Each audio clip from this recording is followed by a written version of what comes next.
The Old Guard acabou de chegar na Netflix e será que ele é um Atômica 2.0? Será que ele é melhor? Será que ele é pior? Será que ele é um John Wick versão feminina? Será que isso seria possível de se dizer de alguma coisa?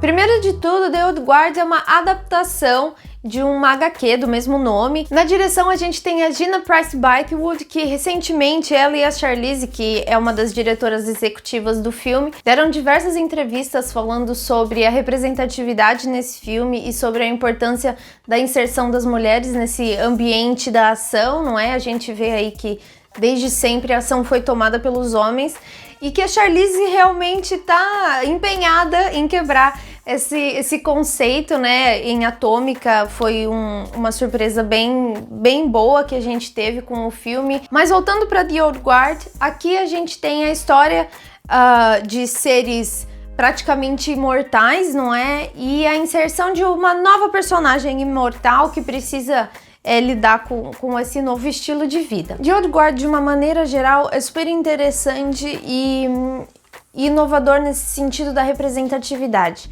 Mas se você for pegar bem no roteiro, que foi o próprio Rucka que fez, a gente tem alguns detalhes muito não inovadores na realidade. A gente tem aqueles maneirismos que a indústria aprendeu com a Marvel, que são aquelas piadinhas no meio de cenas um pouco mais dramáticas. E aqui a gente tem, claro, mais no primeiro terço do filme, na apresentação, que é um pouco para quebrar o clima de tensão, mas mesmo assim, algumas piadinhas a gente tem que saber se elas se encaixam ou se elas são, na realidade, contraprodutivas. A gente tem uma piadinha com a Sniper, por exemplo. Quando vocês verem, vocês vão perceber o quanto aquilo só contradiz eles próprios. E quando a gente tem alguma coisa no roteiro que contradiz tudo aquilo que tem sido dito até então, não é uma piadinha que vale a pena. Fora isso, esse filme ele tende a ser um pouco explicativo demais. Apesar dele ser um filme de ação, eu queria ter visto um pouco mais de ação e um pouco menos de explicação. Eu sinto que por conta do fator ficção científica que tem presente no filme,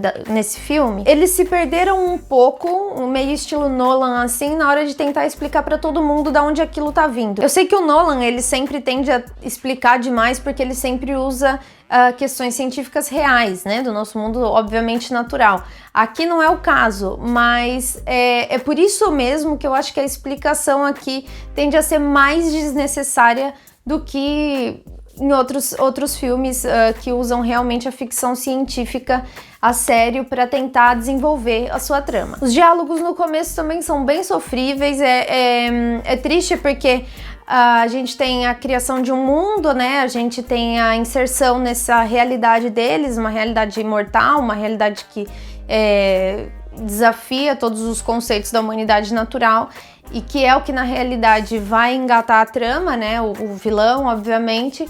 Mas aqui a gente tem alguns diálogos que são muito pautados naquela piadinha do começo e eles tentam realmente falar demais, explicar demais.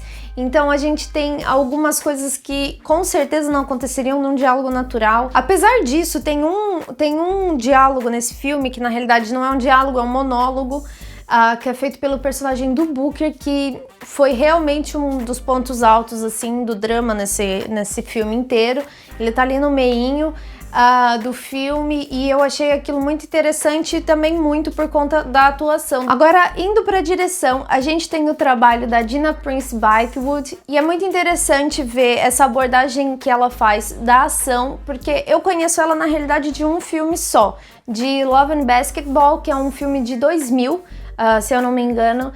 E eu gosto muito daquele filme, é um filme de romance adolescente, é super interessante, uma abordagem também diferente. E aqui ela vai pra ação mesmo, com destaque, claro, pra cena do avião e pra cena da igreja, que eu gostei bastante da cena do avião, que é uma cena difícil de fazer porque é um lugar bem pequeno. E ali a gente tem as duas personagens principais, que são interpretadas pela Charlize Theron e pela Kiki Lane, se descobrindo na realidade um pouco mais até onde uma vai, né? E a outra pode ir também.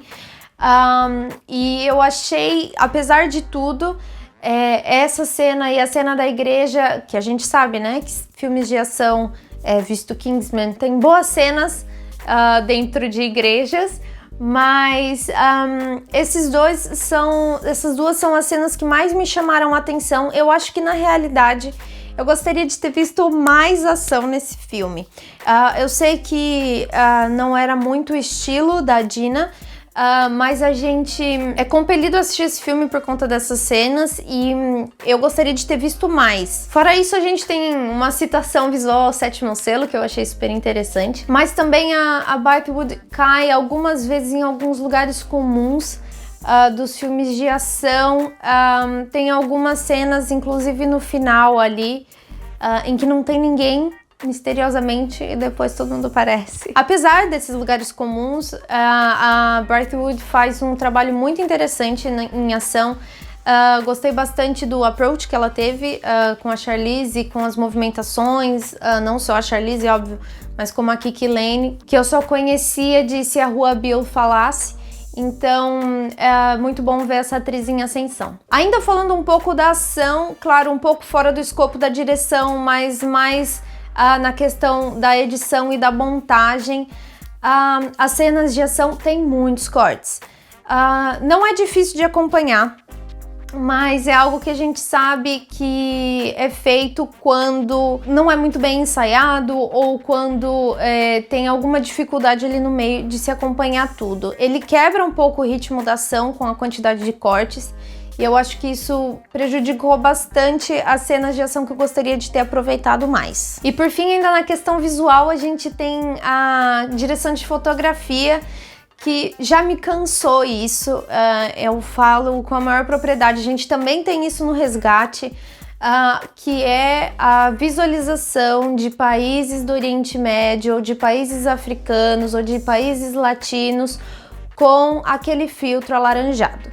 Não dá mais, já cansou. Todo mundo sabe que não é assim que as pessoas enxergam quando estão num país daquele, entendeu? Todo mundo sabe que o alaranjado passa uma questão de calor, passa uma questão de, sei lá, quer dizer que as pessoas lá são sujas, não, entendeu? Não faz mais sentido esse tipo de coisa. Talvez fizesse antigamente, mas isso já tá sendo tão usado que já tá virando um clichê visual. E isso já não mais enriquece a narrativa, infelizmente. Aqui nesse caso é muito claro, quando a gente está nesses países, a gente tem esse filtro alaranjado, e quando a gente vai para a Europa, surpresa, tá tudo com um filtro mais azulado, um filtro mais limpo, entre aspas. Enfim, isso já cansou, eu acho que tá virando um clichê. E ainda estão abusando disso várias vezes. O Resgate é assim o tempo inteiro. Então, nesse caso, ainda é um pouco mais clichê, porque a gente tem a comparação, tem diversas viagens, né? Parece que a primeira metade do filme se passa ali Afeganistão, Sudão do Sul, enquanto a gente tem na segunda metade Paris, Paris não, né? A gente tem França, a gente tem Londres, então isso fica um pouco mais acentuado e é um pouco mais triste de ver. E por último, mas não menos importante, a gente tem a questão das atuações. A gente tem a Charlize não só como protagonista, mas também como líder na história, né, desse grupo. E ao lado dela a gente tem a Kiki Lane, que, como eu disse, já é essa atriz em ascensão que eu tô gostando muito de ver, é muito interessante. Eu gostei muito dela em Se a Rua Bill Falasse, e aqui ela prova que tá aí para todo gênero que puder vir, e é super interessante. A questão da Charlize, eu acho que ela demorou para engatar nesse filme, apesar dela tá super envolvida, eu acho. Tem uma linha tênue entre você interpretar um personagem que é muito interiorizado, que é fechado e tem muitas cicatrizes, ou você simplesmente ser um robô que faz cara feia e, enfim, tem diálogos fracos e simplesmente não fala coisas que você deveria falar. Então, a Charlize no começo eu acho que ela demorou para dar uma engatada no filme, mas ali do meio pro final a gente realmente reconheceu ela. A Charlize, pra mim, eu gosto muito dela como atriz. Por fim, The Old Guard promete um segundo filme e eu acho interessante, acho que não seria tão problemático, ele deixa aí as portas abertas pra isso. Então, bora ver, né? Apesar da Netflix agora tá investindo em fazer mais de um filme sempre e menos temporadas para séries. A nota que eu vou dar para The Old Guard vai ser um 7. Eu gostei bastante da experiência, mas o roteiro ele atrapalhou bastante toda essa minha aproximação com os personagens e identificação, apesar de ter gostado bastante do resultado final. Então é isso, pessoal, não deixa de se inscrever no canal, comenta o que você acha, se você achou muito parecido com Atômica, se você vai ver por causa disso, ou se você espera que não seja igual a Atômica. Não esquece do like aqui no vídeo, segue a gente nas outras redes sociais, a gente tá no Twitter, no Instagram, no Facebook, a gente também tem um podcast, vai estar tudo linkado aqui na descrição. É isso, pessoal, um beijo e corta!